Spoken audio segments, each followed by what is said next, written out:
اگر یہ وظیفہ مبارک کرنے والا نسل در نسل امیر نہ ہو تو میں اللہ کی قسم اٹھا کے کہتا ہوں کہ میں اس کا ذمہ دار ہوں۔ تو آئیے اس مبارک وظیفے کی طرف بڑھیں جو نسل در نسل امیر ہونے کے لیے بہت ہی لاجواب، بڑا ہی مبارک ہے۔ یاد رکھیے، جائز طریقے سے امیر ہونا برا نہیں ہے، جائز طریقے سے دولت مند ہونا برائی نہیں ہے، جائز طریقے سے حلال طریقے سے نسل در نسل امیر ہونے کی خواہش کرنا، اس کے لیے عمل کرنا کوئی برائی نہیں ہے۔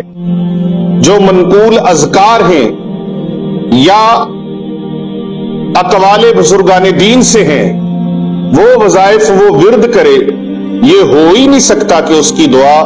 اللہ کے دربار میں رد ہو جائے۔ مقبول ہوگی اس کی دعا، لیکن مقبول ہونے کے لیے اس جسم کو رزق حرام سے نہ پالا ہو، رزق حلال سے پالا ہو، طیب رزق سے پالا ہو۔ اور طیب رزق کے لقمے جب اس کے حلق سے نیچے اترتے ہیں تو پھر وہ دل سے جو دعا مانگتا ہے وہ اللہ کے دربار میں قبول و منظور ہو جاتی ہے۔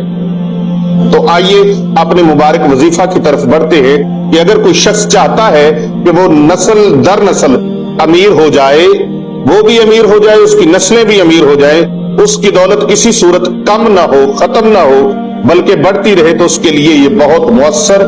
عمل مبارک ہے اور اتنا پرتاثیر عمل ہے کہ بعد نماز فجر آپ نے اس کو شروع کرنا ہے، باوضو رہنا ہے، اپنا معمول بنا لیں، اس وظیفہ مبارک کو پڑھتے رہیں، اللہ کے دربار میں دعا کرتے رہیں، انشاءاللہ دولت آنی شروع ہو جائے گی اور دولت کا سلسلہ اتنا بڑھے گا کہ یہ صرف آپ تک نہیں بلکہ آپ کی آنے والی 7 نسلیں بھی بیٹھ کر یہ رزق کھائیں گی، رزق ختم نہیں ہوگا۔ وظیفہ مبارک کیا ہے؟ پارہ نمبر 1 سورۃ البقرہ۔ سورۃ البقرہ کی آپ نے روزانہ تلاوت کرنی ہے بلا ناغہ، باوضو روزانہ سورۃ البقرہ کی تلاوت کریں،